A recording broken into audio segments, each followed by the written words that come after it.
بسم الله الرحمن الرحيم. مشاهدينا السلام عليكم ورحمة الله وبركاته. أهلا بكم في هذه الحلقة التي نتناول فيها الضجة التي أثارها المنشد العراقي الشيعي باسم القربلائي من خلال قصيدة ألقاها في العراق وصف فيها الصحابة بالعصابة.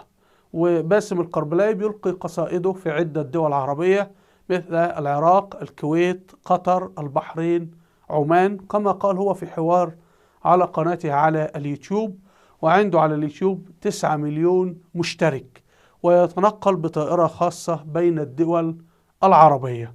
تعالوا نشاهد ماذا قال. شيل اسم الصحابة واكتبهم عصابة، شيل اسم. طبعا هذا الأمر أثار ضجة كبيرة جدا في العالم العربي، أنه يسب الصحابة الذين حملوا راية الإسلام، الذين نقلوا لنا القرآن، نقلوا لنا السنة النبوية، إذ بهم يسبون ويشتمون في العراق التي يفترض أنها بلد مسلم. يعني لم يسب ويشتم الإسلام في فرنسا هكذا، ولا في بريطانيا، ولا حتى في إسرائيل. يعني في حدود ما أعلم أنه لا يوجد إسرائيلي ولا مسيحي يستيقظ من نومه فيلعن الصحابة أو ينام يلعن الصحابة إلا ما نشاهده في قم في إيران، ونشاهده في كربلاء في العراق، وفي غيرها من المناطق الشيعية. فانظروا أين يسب المسلمون. لا يسبون لا في فرنسا ولا في بريطانيا ولا في بلجيكا. لا نقول إن هذه الدول بخير، ولكن كمية السب والشتم في الإسلام والمسلمين في 4 دول: إيران، العراق، اليمن، لبنان. أنت لديك 4 دول تسب وتلعن في المسلمين وتقتلهم وتبيدهم ولا تحتمل وجود مسلم. فيجري سب وشتم المسلمين كما تشاهدون، وتحريض صباح مساء في كل صلاة وفي كل وقت وفي كل حين. تعالوا نأخذ ظاهر القصة وبعدين باطن القصة وعلاقة ذلك بالسبائية. السبائية اللي هم يهود اليمن، وهم بعد ما اعتنقوا الإسلام انتقلوا إلى العراق وانتقلوا إلى خراسان. هم عادوا إلى سوريا، ومنهم الرئيس السوري الحالي اللي هو بشار الأسد. تعالوا نرى القصة. والآن السبائية بيحكموا 4 دول، بيحكموا اليمن ويحكموا إيران ويحكموا العراق ويحكموا سوريا، ويحاولون أن يحكموا لبنان.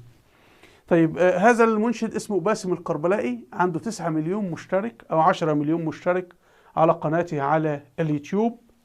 وحضراتكم وفقا لقناته على اليوتيوب فإنه مقيم في دولة الكويت، رغم إنه عراقي يعني، فمفروض يكون في العراق. يعني إيه اللي مزعلك من العراق؟ والعراق فيها الكوفة وفيها النجف، فيها الأماكن المقدسة للشيعة، تركه وأقام في العراق. طبعا هناك خطة لعملية تشييع الكويت، وتستهدف في ذات الوقت خلع الأسرة الحاكمة في الكويت. حقق قناته على اليوتيوب 3 مليار و205 مليون مشاهدة. طبعا كل قناته شتيمة في الصحابة، وشتيمة في القرآن، وشتيمة في سيدنا أبو بكر، وشتيمة في أمهات المؤمنين زوجات الرسول صلى الله عليه وسلم. وفي حدود ما نعرف يا جماعة لا نعرف شخص مسيحي يعني مسخر حياته لأناشيد شتائم في الإسلام والمسلمين هكذا. طبعا باسم القربلائي يا جماعة لو هو شتم أسرة حاكمة بأنهم عصابة، كانوا ألقوا القبض عليه وسجنوه ودخل في السجون ما خرجش إلا ميت، وكان طبعا وضعوه على قائمة الانتربول. إلا أنه فجأة أنه تفتح له المطارات. يعني عنده طائرة خاصة، ومش مثل زيه كده يركب طائرة ويروح المطار، لا، طائرة خاصة بتنقله. فهو أصلا من العراق، لكن يتخذ من الكويت مقر له، ويسافر بطائرته البحرين، ومن البحرين يسافر بطائرته لقطر، وهو متزوج عمانية، يعني يقضي وقت طويل جدا في عمان وبيتفسح. وطبعا بيذهب لإيران لأنه بيجيد اللغة الفارسية ويسب ويشتم هناك. طيب باسم مثله مثل باقي ملال الشيعة يكفر كل المسلمين، ويكفر الحكام العرب كلهم، ويدعو لإسقاطهم، وليس إسقاط الحكام العرب فقط، بل وطرد الشعوب العربية. يعني هم طبعا طردوا الشعب السوري، شاهدنا طردوا 10 مليون سوري وقتلوا 2 مليون مسلم في سوريا. طردوا 4 مليون عراقي مسلمين سنة وقتلوا 2 مليون مسلم من العراق. وقتلوا في اليمن وطردوا مئات الألوف في اليمن، وكما نشاهد ما يجري هناك. فمفروض أن الحكام يمنعوا باسم من دخول أراضيهم، لكن كما نشاهد يجري فتح له الأمور. هذا دليل على أن في دولة عميقة في العالم هي التي تسند وتقف بكل قوة وراء هذا النشاط اللي هو يدعو إلى الكراهية والبغض إلى آخره. تعالوا نأتي إلى باطن القصة لنعرف لماذا الدولة العميقة في العالم تساند باسم الكربلائي، وهذه الدولة العميقة تجبر الحكام على أن يفتحوا المطارات لطائرته ويسب ويلعن في الإسلام والمسلمين ويكفر الحكام والشعوب كله، يعني تحت مسمى حب الحسين. يعني طبعا يقولون قاموس عثمان، والصواب هناك متاجرة بدم سيدنا الحسين رضي الله عنه، وهناك متاجرة بدم سيدنا علي رضي الله عنه. القصة يا جماعة بدأت مع الإسلام. الذي حدث أن الرسول صلى الله عليه وسلم الجزيرة العربية أسلمت، وأبو بكر الصديق أعاد توحيد الجزيرة العربية. في تلك الفترة في اليمن في منطقة اسمها سبأ، الإخوة اليمنيين يعلمونها، اللي هي مملكة سبأ اليهودية. مملكة اليهود كانوا لهم حصة كبيرة جدا في اليمن، وهذه المملكة سقطت قبل الإسلام، لكن المملكة استمرت 400 سنة. وهذه المملكة مذكورة في القرآن في قصة بلقيس مع سيدنا سليمان الملكة اللي هي المرأة، وكذا مذكورة في قصة أصحاب الأخدود. أصحاب الأخدود اللي هم المسيحيين، والملك اليهودي قام بتعذيبهم إلى آخره يعني. طيب فماذا حدث؟ الذي حدث أنه كل العرب تقريبا اعتنقوا الإسلام، الوثنيين، اليهود، المسيحيين، وبقي يهود عرب لم يعتنقوا الإسلام لكن أقلية، وبقي مسيحيين عرب لم يعتنقوا الإسلام. فاليهود انقسموا إلى قسمين: قسم لم يدخل الإسلام أصلا بقي على يهوديته، وإحنا بنشاهد حتى يهودي اليمن كانوا موجودين إلى وقت قريب، يعني ما قبل الحرب في اليمن حاليا. وهناك يهود قرروا أن يدخلوا الإسلام. اليهود الذين دخلوا الإسلام انقسموا إلى قسمين: يهود أخذوا بكل العقيدة الإسلامية وتركوا تماما العقائد اليهودية وخلاص أصبحوا مسلمين وذابوا في وسط المسلمين. وهناك يهود اللي هم يسمون الفرقة السبائية نسبة إلى عبد الله بن سبأ، هؤلاء قرروا أن هم أثناء دخولهم الإسلام يصطحبون معهم عقائدهم اليهودية على أن يعني يضعوا لافتة الإسلام، لكن المضمون كله يهودي، نفس ما فعله بولس في المسيحية. بولس هو شخص يهودي اعتنق الديانة المسيحية، ولكن اصطحب معه العقائد اليهودية إلى داخل الديانة المسيحية. طيب الجماعة اليهود دول خرجوا ضمن الجيوش الإسلامية، وطبعا اليمن خزان بشري ضخم جدا، طبعا انطلقوا وساحوا في الفتوحات الإسلامية وفي كل الأماكن وفقا لحسب الجيوش، لأنه كان كل اللي عاوز يأتي للقتال يأتي، كل من يريد أن يلتحق بالجيش أن يلتحق. طيب حصل أنه في واحد يهودي اللي هو عبد الله بن سبأ، هذا ماذا فعل؟ بدأ اتجه إلى المدينة المنورة، تعرف على أوضاع العاصمة، وبعد ذلك اتجه إلى البصرة، عمل ارتباطات. خلي بالكم كثير من قبائل اليمن هاجر إلى البصرة، فهو ذهب ويعرفهم ويعرفوه أو يعرف البيئة بتاعتهم يعني، واتجه إلى الكوفة واتجه إلى الفسطاط، وبدأ يدعوهم إلى الثورة وخلع الخليفة اللي هو عثمان بن عفان رضي الله عنه. وبالفعل نفذ الانقلاب العسكري، فجاءت قوات من مصر إلى المدينة المنورة. قوات من مصر ليست مصرية، المصريين كانوا مسيحيين في ذلك الوقت، إنما من السبائيين ومن المعترضين على سيدنا عثمان بن عفان لسبب أو آخر. جاءت قوات من الكوفة أيضا، وجاءت قوات من البصرة، وكان هؤلاء خليط ما بين فرقة السبائية اللي لهم إيديولوجيا تقول أنه يجب إعادة كتابة القرآن الكريم، أن القرآن محرف، وهذا ما يقول به الشيعة اليوم، والكلام ده ثابت في كتاب سيف بن عمر التميمي، وده كان مولود 90 هجري بعد مقتل سيدنا عثمان ب55 سنة تقريبا. قالوا أنه في مهدي سيظهر، هم أسسوا عقيدة المهدي، يعني كان لهم مجمل أمور تتعلق لابد نغير عقيدة الإسلام، وأنه يجب أن علي بن أبي طالب هو يكون الخليفة بعد الرسول وليس أبو بكر وعمر ولا عثمان.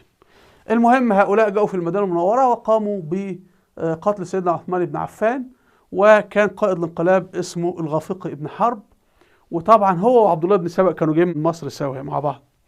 المهم سيطروا على الحكم، ثم بعد قصة طويلة نصبوا سيدنا علي بن أبي طالب رضي الله عنه خليفة، وبعدين ذهب إلى الكوفة معهم، يتوجه مع قطر عثمان إلى الكوفة. وهو سيدنا علي كان معه حق في أمور كثيرة وليس معه حق في بعض الأمور، وسنأتي لذلك. المهم هم بعد ذلك قتلوا سيدنا علي.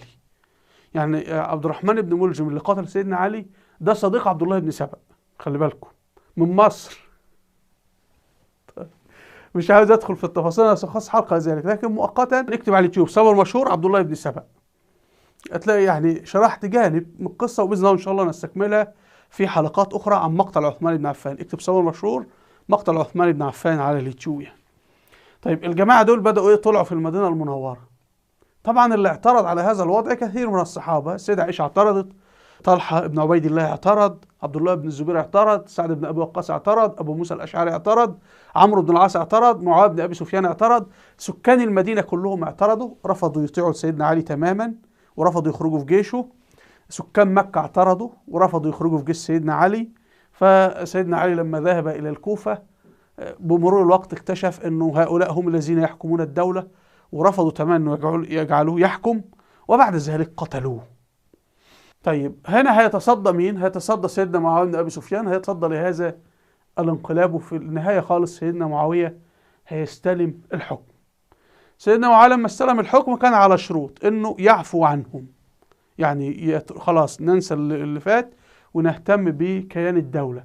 وطبعا الصراع كان على من يحكم الدوله، هل يحكمها حزب السبائيه ام يحكمها حزب الشام؟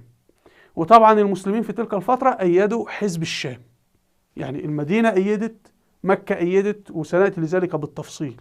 حتى لما سيدنا الحسين مرة أخرى هذا حزب السبائية أرسل له وقال له تعال لنا في الكوفة وسنجعلك خليفة، سكان مكة رفضوا يأيدوا سيدنا الحسين وكان عندهم، سكان المدينة رفضوا يأيدوا سيدنا الحسين، وسكان الشام رفضوا، وسكان البصر رفضوا، وكل المواضع التي مر بها سيدنا الحسين رفضوا.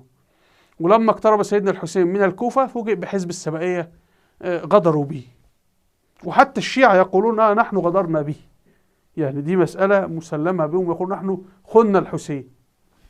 طيب الذي سيحدث بعد ما يزيد ابن سيدنا معاوية يموت ولا يوجد له خليفة عمليا يعني، اكتب على اليوتيوب صبر مشهور تاريخ الدولة الأموية. فهنا هذا الحزب السبعي هيجد فرصة انه يعني يسيطر على مقاليد الأمور مرة أخرى. هيأتي هنا مصعب بن الزبير، هندخل في قصة طويلة. المهم هيأتي بعد ذلك البني مروان من الدولة الأموية ويحكموا مرة أخرى، وهتدور معارك كثيرة جدا على من يحكم الدولة، حزب الشام والدولة الأموية أم يحكمها حزب السبعي. أبرز من حكم العراق طبعا الحجاج ابن يوسف الثقفي. فالحجاج ماذا فعل؟ هؤلاء رفعوا السيف وتمردوا عليه وحاربوه إلى آخره، فحاربهم، فلما هزمهم هربوا من الكوفة إلى قم وكاشان. فخلي بالكم أن الفلول التي هربت من الحجاج هي التي بنت مدينة قم الموجودة حاليا، وجعلوا منها مركز الشيعة الروافض الذين يقولون القرآن محرف، وأن زوجات النبي زانيات والعياذ بالله، وأن الصحابة كلهم كفار، وأنه يجب يعني إلغاء كل ما جرى في تاريخ الإسلام كله. هؤلاء الذين هربوا من الحجاج. وطبعا هذا مذكور في قصيدة الأعشى الهمداني، والأعشى الهمداني ده شاعر قبيلة همدان، هو كان ضد الحجاج، والحجاج قتله بالمناسبة يعني. هو كان ضد الحجاج وضد الدولة الأموية، ولكن كان ضد السبائية أيضا، يعني كان ثلاثة أطراف متصارعة متشاكسة. وبعضهم هيهرب إلى خراسان. خراسان يا جماعة هنا في خراسان ما بين تركمانستان وما بين إيران حاليا. بعضهم طبعا اتجه للأهواز في جنوب إيران. بعد ذلك هيأتي تيمور لانك وهيبدأ يرجع مرة أخرى، ومنهم اللي في اللاذقية اللي منهم بشار الأسد. وهؤلاء يقولون إن علي هو الله، يعني إن الله تجسد في صورة إنسان اللي هو علي بن أبي طالب. وهذه عقيدة يهودية. اليهود من يقرأ منكم التوراة موجودة على اليوتيوب اسمعوها، تقول إن الله على صورة إنسان. وهذه عقيدة السلفية، التجسيم والعياذ بالله يعني. فالتجسيم عقيدة مشتركة بين اليهود وبين الشيعة وبين السلفية. فهمنا القصة؟ طيب تعالوا إلى مضمون النشيد أو الأغنية اللي باسم الكربائي كان يغنيها، لأن هي بقى هتكشف لنا، يعني بتجمل لنا هذا التاريخ، ولماذا سب أبو بكر وعمر والدولة الأموية والحجاج وسيدنا معاوية بن أبي سفيان وابنه يزيد. يعني هي بتختصر كل هذا يعني. فطبعا أول حاجة هم مسمينها إيه؟ جامع وحسينية، يعني ليس مسجد فقط، بالمخالفة للقرآن، لأن هو لا يؤمنون بالقرآن، يقولون محرف، رغم أن الله سبحانه وتعالى يقول في القرآن: وأن المساجد لله فلا تدعوا مع الله أحدا. يعني تقول هذا مسجد، ما ينفعش تقول وحسينية، يعني ما هوش ملك الحسين، لا يجوز إشراك غير الله في المسجد. هنا مثلا هو كاتب إيه؟ فاطمة ومحمد الباقر إلى آخره. أنت في جامع، طالما في جامع تذكر الله فقط. لكن الفكر السبعي لا يؤمن بالقرآن، فهو لا يرى هذه الأمور. طيب هنا هو يبدأ يقول في قصيدته، يقول: من حبر الصحيفة وأقلام السقيفة. أقلام السقيفة يقصد بها بعد وفاة الرسول صلى الله عليه وسلم المسلمين اجتمعوا، أو زعماء المسلمين في سقيفة بني ساعدة في المدينة المنورة، واختاروا خليفة، انتخبوا خليفة اللي هو سيدنا أبو بكر الصديق رضي الله عنه. فهؤلاء بيلعنون ويسبون أنه لماذا أنتم أيها المسلمون أبو بكر الصديق الصحابة كيف خالفتم ما كان يعتقده جدهم الكبير عبد الله بن سبأ. طيب في اليهودية يؤمنون أن في ناس أعلى من الناس، وأنه في عرق نقي، وأنه اليهود يعني نقاوة الدم اليهودي وحاجات خاصة ببني إسرائيل وكذا. لكن في الإسلام نحن نؤمن أن جميع الناس سواسية. فالشيعة يقولون، أو الحلف السبئي يقولون أن أبو بكر الصديق اغتصب الخلافة من مين؟ من علي بن أبي طالب. فوفقا للمنطق السبئي أنه كان هناك ملك اسمه محمد، وهذا الملك يجب أن يورث الحكم لأولاده، بما أنه أولاده ماتوا في وقت هذا، فيجب أن يورث لأقرب الناس له، زوج ابنته اللي هو علي بن أبي طالب رضي الله عنه. فهي نظام ملكي. هم يزعمون زعما آخر أنه الصحابة اغتصبوا الخلافة من علي. طبعا هذه أكذوبة تماما، بعيدا عن الروايات. هم طبعا بيقدموا سيدنا علي أنه راجل كان طمع الحكم، وحياة سيدنا علي كلها بتدور عاوز أحكم، وحاشاه سيدنا علي رضي الله عنه أن يكون كذلك. ما الدليل على ذلك؟ الدليل يا جماعة لما نرجع للمدينة المنورة. حضراتكم هنا على الخريطة أبو بكر الصديق ده هذا مجرد لاجئ. عارف أنت السوريين اللاجئين في ألمانيا، هل ينفع سوري وصل إلى رئاسة ألمانيا، أصبح رئيس الحكومة في ألمانيا، هل من المنطق أن نقول أنه اغتصب الحكم من الشعب الألماني؟ لا، مضحك يعني. طيب فمن هو علي بن أبي طالب؟ من هو أبو بكر الصديق؟ من هو عمر بن الخطاب؟ من هو عثمان؟ الأربعة هؤلاء من؟ هؤلاء ناس ضعفاء لاجئين أصلا. يعني هم خرجوا من مكة إلى المدينة، المسافة 500 كيلو متر، يعني دولة أخرى. فهم ذهبوا عند شعب آخر وسكان آخر، لاجئين بالمصطلح السياسي الحالي، مصطلح الإسلامي مهاجرين، وهم أقلية. فلما توفي الرسول صلى الله عليه وسلم اجتمع أصحاب البلد السكان الأصليين وليختاروا حاكم. فسيدنا أبو بكر علم بالأمر، سيدنا عمر بن الخطاب وسيدنا أبو عبيدة بن الجراح ثلاثة، فذهبوا بسرعة إليهم في المكان المجتمعين فيه. وسكان المدينة قالوا لهم: إنما نحن سكان البلد الأصليين، ونحن جيش الإسلام، يعني الجيش الذي كان بيخرج يحارب في غزوة بدر، غزوة أحد، سكان المدينة أصلا. سيدنا أبو بكر الصديق قال لهم: لا، بل أنتم تعلمون أن الجزيرة العربية دي كلها، كل الجزيرة وكل العرب دول لا يسمعون ولا يطيعون إلا لرجل من قريش. فمصلحة الإسلام أن يكون الخليفة من قريش. قريش قبيلة مشهود لها بالأمانة، مشهود لها بالنزاهة. احنا لو تحدثنا عن أخلاق قريش وصدق قريش وأمانة قريش، وكانوا تجارا وكانوا بيتاجروا بين القبائل، فكل القبائل معروفة بالنسبة لهم. حرب الرسول حربوه، وهم قبيلته حربوه، نعم، لكن كانوا ذوي شرف، ذوي كرم. عائلات قريش كانت تتشاجر فيما بينها على إكرام القبائل العربية لما بتأتي إلى الكعبة قبل الإسلام. هل في ناس النهارده بتشدوا يعني يقعدوا يتخانقوا، لا الضيف ده ياكل عندي، لا هذا الضيف ياكل عندي؟ هذا هي كانت قريش. فكل العرب يعرفون قريش، وكل العرب يحبون قريش، وكل العرب يسمعون ويطيعون لقريش. فإذا سكان المدينة اللي هم في يدهم القوة وفي يدهم الحكم قالوا طالما هذه مصلحة الإسلام فنحن نوافق على أن يكون الخليفة من قريش. طيب بعد ذلك تناقشوا في من، فعمر الخطاب قال لهم أبو بكر الصديق، فهم وافقوا. فهنا لو سكان المدينة يريدون تنصيب علي بن أبي طالب خليفة كانوا نصبوه، ولو يريدون عزل أبو بكر كانوا عزلوه، ولو يريدون قتل أبو بكر قتلوه يقتلوه. ولما أبو بكر توفي أيضا هم نصبوا عمر بن الخطاب خليفة.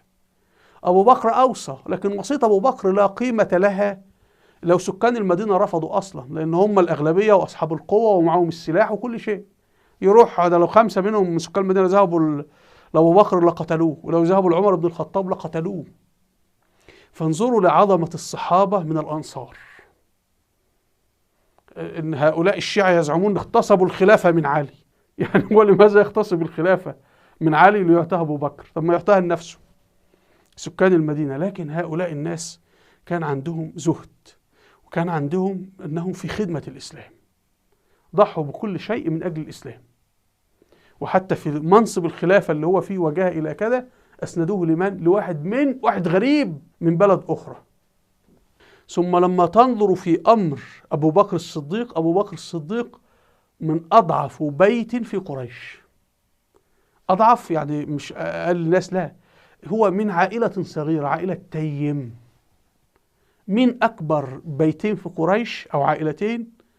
بني أمية اللي منهم بقى بعد كده الدولة الأموية، وبني هاشم اللي منهم الرسول صلى الله عليه وسلم وعلي بن أبي طالب إلى آخره.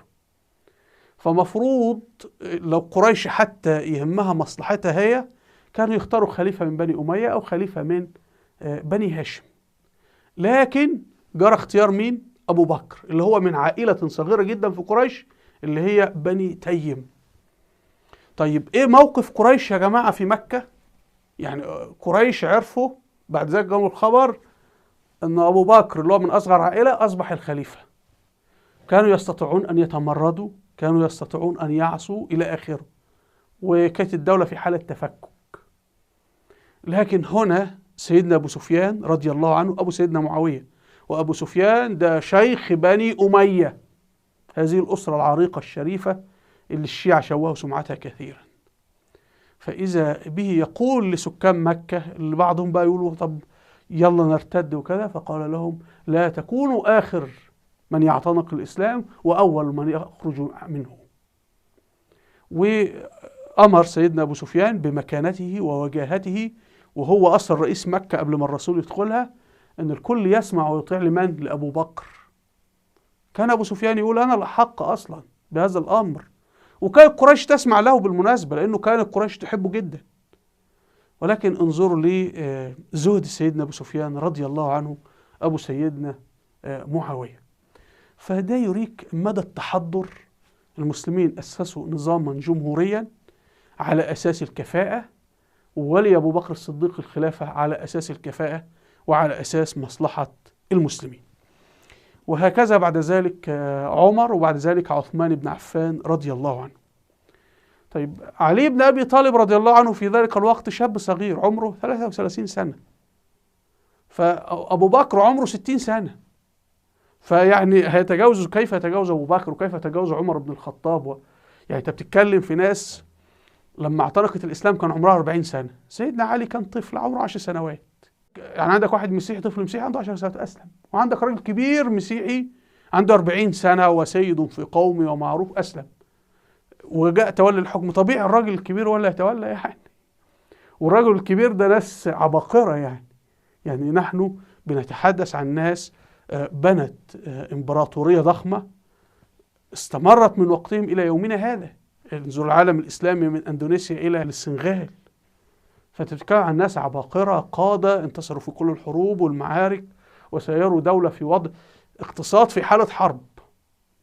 انت من يوم 1 هجرية أو خلينا من يوم تولى أبو بكر الصديق 11 هجرية إلى يوم مقتل سيدنا عثمان بن عفان 24 سنة، دولة في حالة حرب متصلة 24 سنة وتنتصر وبتحارب أقوى دولتين في العالم. يعني تخيلوا النهاردة دولة تحارب الجيش الصيني والجيش الأمريكي مع بعض 24 سنة مجتمعة وتنتصر في كل المعارك أو الغالب 99% من المعارك. يعني القادة بتوعها دول عباقرة. فأنت مين يا باسم يا كربلائي، ولا أنتوا مين اللي قاعدين تعملوا كده يا ابني؟ ادركوا قدر الناس. يعني أنتم لا شيء في تراب كان يسير عليه أبي بكر الصديق رضي الله عنه، ولا عمر بن الخطاب، ولا عثمان بن عفان، ولا خالد بن الوليد، ولا سعد بن أبي وقاص، ولا عمرو بن العاص، ولا معاوية بن أبي سفيان، ولا سيدنا أبو سفيان رضي الله عنه. أنت بتتكلم عن ناس كبار عظام. هؤلاء الناس الذين فتحوا الدنيا، هؤلاء الذين جاءوا كالإعصار، هدم الإمبراطوريات الضخمة، لا شيء يقف في وجههم. فأنت آخرتك يعني تقعد تتميل شوية وخلاص. يعني انتوا مين يعني؟ ده انتوا إيران محتلة بلاك بتوع العراق، وخميني والخامنئي بيضربوكم وسرقينكم ومكفرينكم ومجوعينكم، ما استطعتم أن ترفعوا رؤوسكم. يعني إيران بتضربكم بالحذاء على رؤوسكم أيها العراقيين، ما استطعتوا أن ترفعوا رؤوسكم. لكن لو كان فيكم خالد بن الوليد كان زمانه دخل طهران، لو فيكم سعد بن أبي وقاص كان زمانه دخل قم، لو فيكم عمرو بن العاص كان زمان سيطر على قصر الحكم في إيران دون أن يشعر به أحد.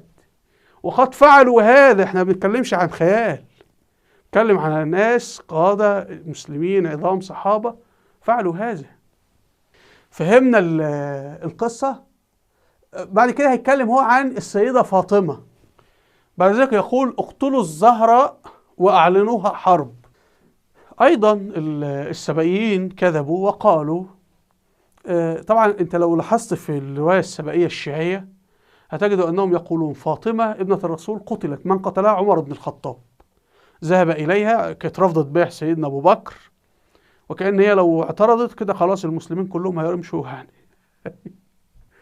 هذا الأمر عقد واختير أبو بكر الصديق دون سؤال فاطمة أصلا.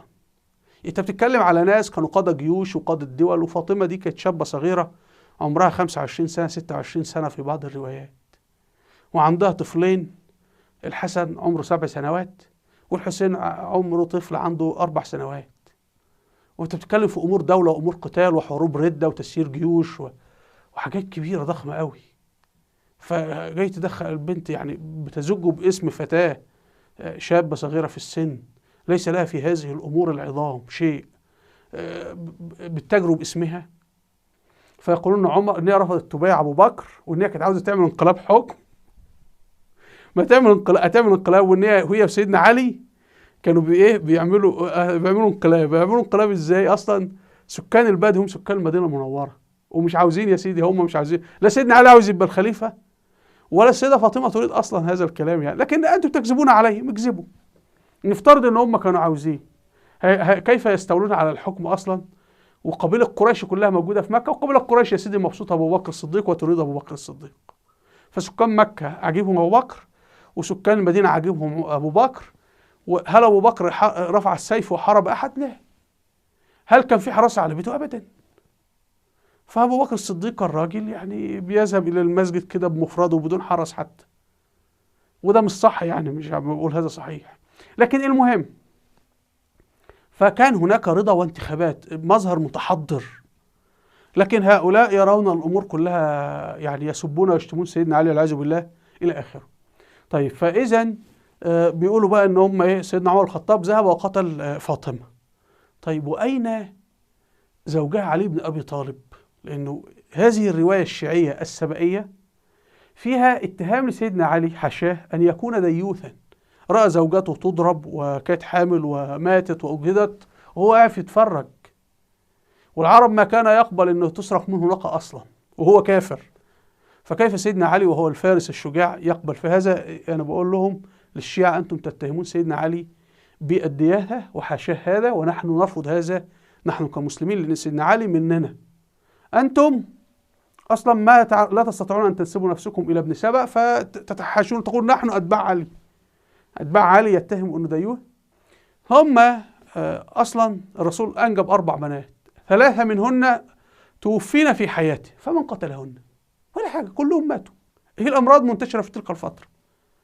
فشيء طبيعي، ما اخواتها ماتوا، اخواتها الكبار متن قبلها، واخوانها الذكور ماتوا قبلها، عادي طبيعي جدا. وبعدين ده انت يزيد بن سيدنا معاوية توفي عنده 40 سنة تقريبا. يعني سيدنا الحسن لما توفي عنده تقريبا 50 سنة. يزيد بن سيدنا معاوية اللي في عهده قتل الحسين توفى عمره 40 سنة. الخلفاء الأمويين غالبيتهم توفوا عندهم 40 سنة و45 سنة. فكل ما واحد يموت يبقى واحد يموت عنده 60 سنة من أحفاد الرسول، عنده 60 سنة كبير، يموت موتة طبيعية عادية. يقولون سموه. طب ومن سمى أبناء الرسول الذكور والبنات؟ ومن سمى الخلفاء الأمويين والخلفاء العباسيين؟ غالبيتهم ماتوا في سن 40 سنة، وفاة طبيعية، لأنه في ذلك الوقت لو أنت بيجي لك مرض أو فيروس في الغالب لا علاج له. طيب أدي فهمنا دي الكذبة الشيعية الأخرى اللي بتروج يعني. طيب يقولون هو بيقول نقتلها بصلافة والغاية الخلافة.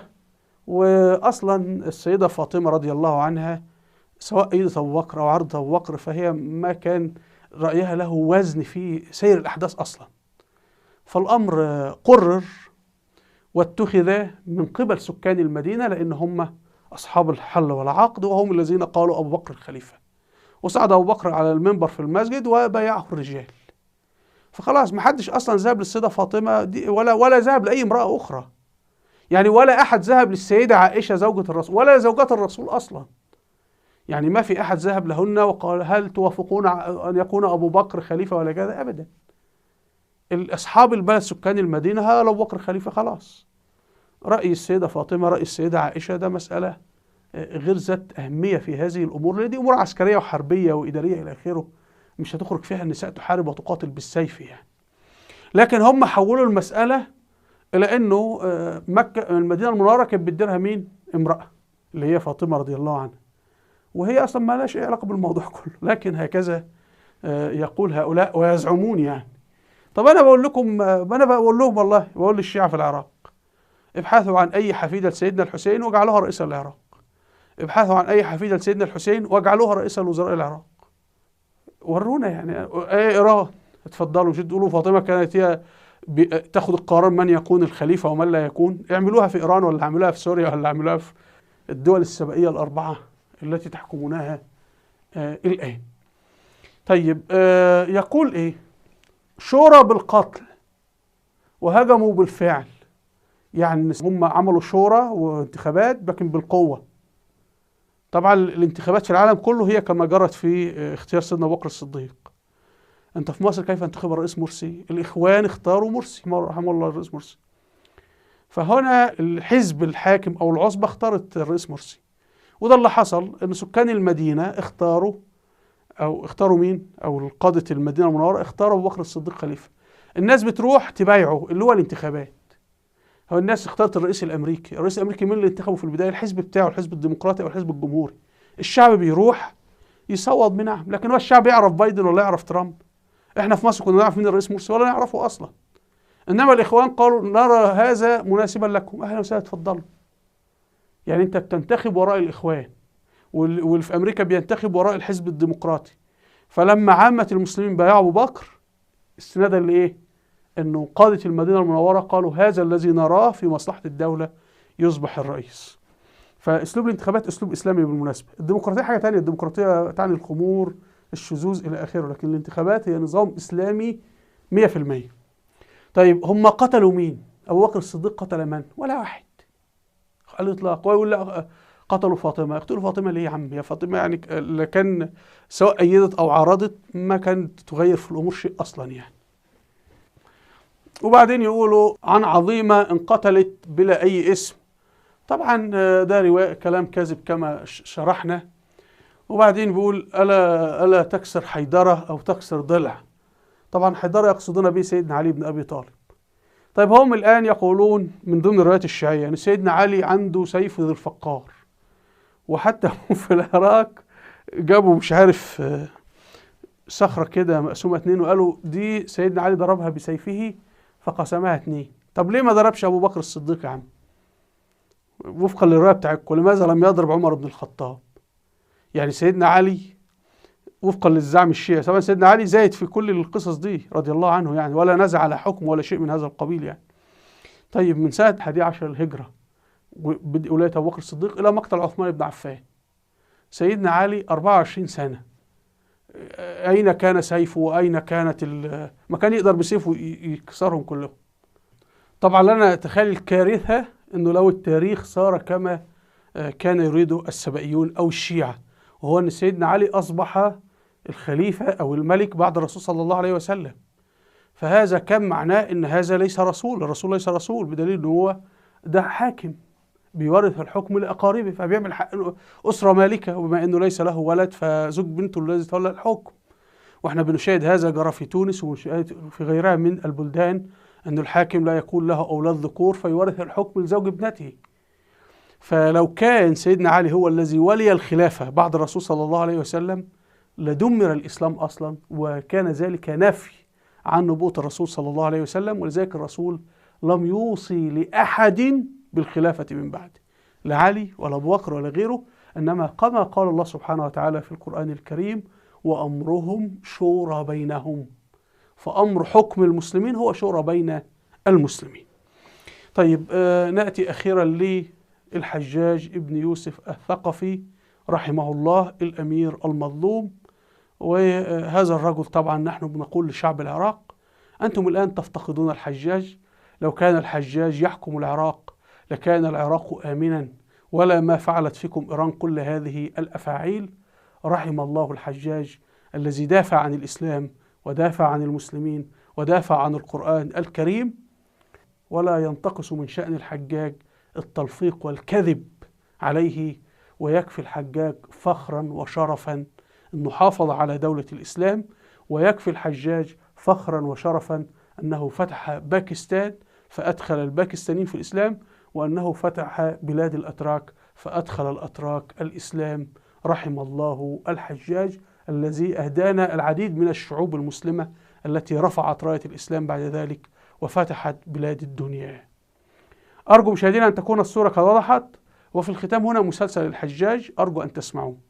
بالمناسبة المسلسل بيتبنى وجهة النظر الشيعية في الحجاج، يعني المسلسل ظالم للحجاج جدا ومزور للتاريخ، لكن أنصح بسماعه من باب معرفة الأشخاص. من هو عبد الملك بن مروان أمير المؤمنين؟ من هو الوليد بن عبد الملك ابنه؟ من هو الحجاج؟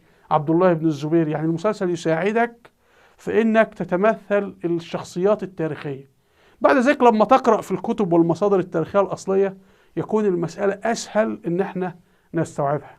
طبعا المسلسل لم يأتي على ذكر على الإطلاق على فرقة السبائيين، لم يأتي على ذكر لفتح بلاد باكستان ولا آسيا الوسطى، يعني كل هذا غايب في المسلسل. كل فتوحات الحجاج غير موجودة في المسلسل. كل هو قدم الحجاج على أنه سفاك دم إلى آخره. رغم ذلك أنصح بالاستماع للمسلسل. وهنا في فيديوهات على اليوتيوب أرجو مشاهدتها. أسفل الفيديو رابط صفحتي على الفيسبوك وتويتر، ورابط قناتي على التليجرام أرجو الاشتراك فيها. هنا قناة فيديوهات والوثائقات التاريخية أرجو أن تشاهدوها الأئمة في مجال التاريخ. أرجو منكم الاشتراك في القناة بالضغط على هذا الزر. وإلى اللقاء والسلام عليكم ورحمة الله وبركاته.